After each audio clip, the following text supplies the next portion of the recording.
Hi all of you. Today I have come here with a new lesson that is formal letters. നമ്മൾ എല്ലാവരുടെ ലൈഫിലും നമ്മൾ letters എഴുതുന്നവരാണല്ലേ. ഇപ്പോൾ നമ്മൾ കൂടുതലും മെയിലും മെസ്സേജസ് ഒക്കെയാണ് യൂസ് ചെയ്യുന്നതെങ്കിലും ലെറ്റേഴ്സ് വെരി ഇമ്പോർട്ടൻ്റ് ആണ്. So there are two types of letters, formal letters and informal letters.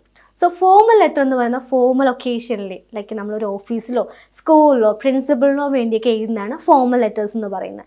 Informal letters എന്ന് പറയുന്നത് നമ്മുടെ ഫാമിലി, ഫ്രണ്ട്സ്, റിലേറ്റീവ്സ്, കസിൻസ്, അപ്പോൾ ആ ഒരു ഫാമിലി സർക്കിളിൽ എഴുതുന്നതാണ് informal letter. So first one നമുക്ക് ഫോർമൽ ലെറ്റർ നോക്കാം. ശരിക്കും യൂസ്ഫുൾ ആണ്, കാരണം നമ്മളൊരു ഇൻ്റർവ്യൂവിന് പോകുമ്പോഴും അല്ലെങ്കിൽ നമുക്ക് ലെറ്റേഴ്സ് കൊടുക്കേണ്ടി വരും അല്ലേ. അതുപോലെ തന്നെ ഓഫീസിൽ വർക്ക് ചെയ്യുമ്പോൾ നമ്മുടെ ഹയർ അതോറിറ്റിക്ക് നമ്മൾ ലെറ്റർ എഴുതേണ്ടി വരും. ദെൻ നമ്മുടെ സ്കൂളിലോ പ്രിൻസിപ്പലോ ടീച്ചേഴ്സിനോ ഇപ്പോൾ എല്ലാവർക്കും നമുക്കൊരു ഫ്രണ്ട്സിന് എഴുതുന്ന പോലെ ലെറ്റർ എഴുതാൻ പറ്റില്ല. സോ ഇറ്റ്സ് ഡിഫറെൻ്റ് ആണ്. അപ്പോൾ ഫോമിനൊരു ഡിഫറൻസ് ഉണ്ട്. സോ അത് എന്തൊക്കെയാണ്, എങ്ങനെ വേണം നമുക്ക് ഫോർമൽ ലെറ്റർ എഴുതാമെന്ന് നമുക്കിന്ന് നോക്കാം. Okay, so let's go. How to write a formal letter. To write a formal letter follow the below given tips. So കുറച്ച് ടിപ്സ് ഞാൻ കൊടുത്തിട്ടുണ്ട്. ആ ടിപ്സ് വേണം നമ്മൾ ഇനി ഫോളോ ചെയ്യാനായിട്ട് ഫോർമൽ ലെറ്റേഴ്സ് എഴുതാനായിട്ട്. So first one, address or greet the concerned person properly like dear, sir, madam.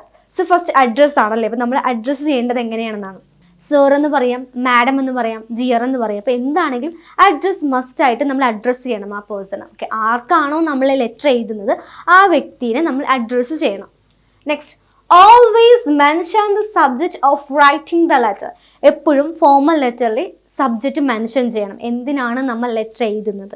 അപ്പോൾ സബ്ജക്റ്റ് എന്ന് ഇട്ടിട്ട് നമുക്ക് കൊടുക്കാം. Like application, leave application letter ആണോ, ലൈക്ക് റെസിഗ്നേഷൻ ലെറ്റർ ആണോ, ഗ്രാൻഡിങ് പെർമിഷൻ, എന്തെങ്കിലും കാര്യത്തിന് നമുക്ക് പെർമിഷൻ കിട്ടാനുള്ള ലെറ്റേഴ്സ് ആണോ, അല്ലെങ്കിൽ ലൈക്ക് ലീവ് ആബ്സെൻ്റ് ആയുള്ള ലെറ്റേഴ്സ് ആണോ. അപ്പോൾ എന്താണെങ്കിലും സബ്ജക്റ്റ് മസ്റ്റായിട്ടും ഫോർമൽ ലെറ്ററിൽ നമ്മൾ മെൻഷൻ ചെയ്യണം.